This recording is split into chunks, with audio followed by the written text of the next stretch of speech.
Hi guys. So I'm going to share a game I just played this morning, and again the focus really for me right now is principal play at the start.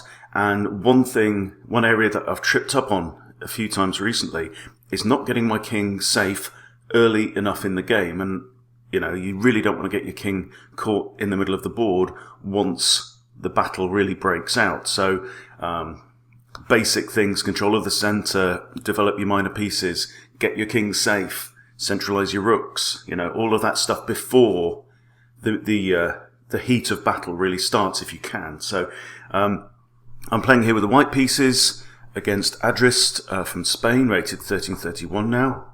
I open with e4. He plays c6, so this is a Caro Khan. He's given me the opportunity to grab the center with both pawns, so I'll happily accept that. Then d5, and I play the advance variation, so e5.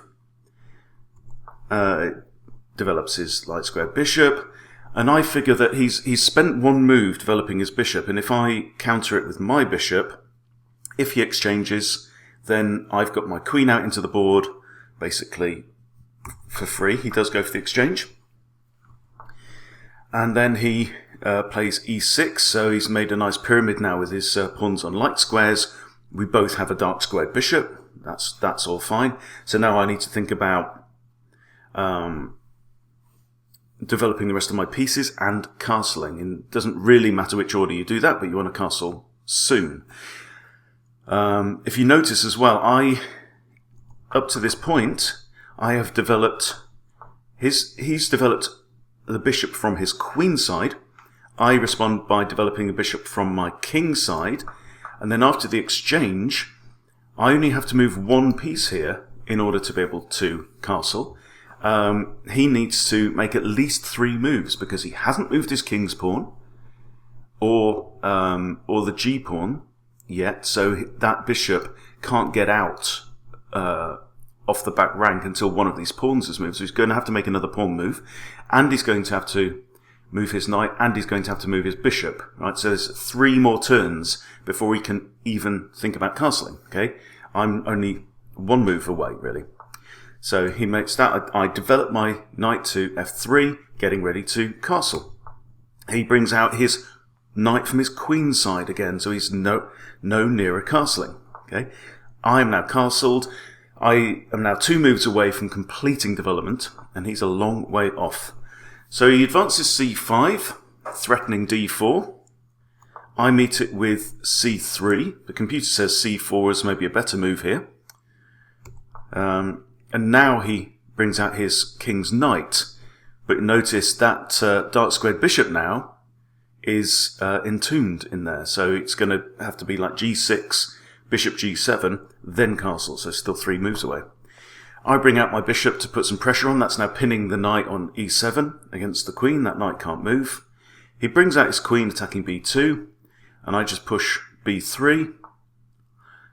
He advances his knight now into my area of the board, and I decide to push c4. And right now, this is now the start of the battle. And notice, I'm almost complete in development. I would like to move my knight out from b1 to d2, or even c3, but black is not castled, okay, and this is significant. So, and now hostilities have begun, the first blood has been drawn. Okay, so I recapture with a pawn, and you can see now black's position collapses, and it's all compounded by the fact that his king isn't yet safe. Okay, he pushes f6 forward, which is an odd decision when you're not castled. Right, so he's opening up more space around his king. I decide to capture, and now whatever happens, that king side is going to be fractured, and there will be opportunities to attack. He comes back with the knight. Now, I considered capturing with the bishop. That would really open things up, but it would leave him with, if pawn recaptures, it would leave him with 3 pawns in the middle of the board. So I decided against that one. And I thought that pawn takes e6 would be better. So now if queen recaptures, I've got threats of rook to e1, which would be unpleasant for him. So he moves his bishop into the way, preventing the advance of the pawn. But this knight is hanging, so I jump in and grab it. I'm now a full piece ahead.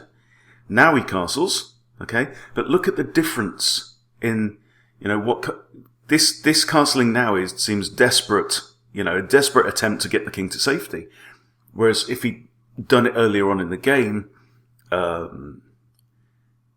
he could proceed maybe with more confidence, right?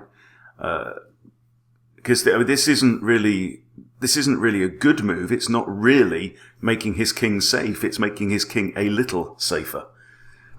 Okay, so I go ahead now. I'm up a piece, so I'm going to proceed to try and simplify and make exchanges. So bishop takes knight, rook takes. I bring my queen back where it's defending e6, or I think it's defending e6, but what I didn't realise is that black has two pieces now attacking e6 after the rook's moved up to here. I also have two pieces now attacking d4. So he brings his rook there to defend d4. I still haven't realised that that e6 is vulnerable. So at this point I could have moved my rook to e1. Instead I bring my knight out. My knights are now paired. And black goes ahead and grabs the loose pawn. Not the end of the world for me.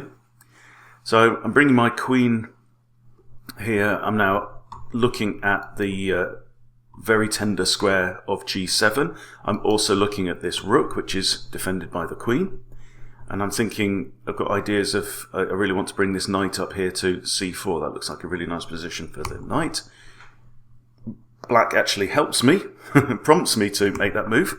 So I bring it here, attacking the queen. Now, black has got to be very careful, because this queen is the only defender of this rook.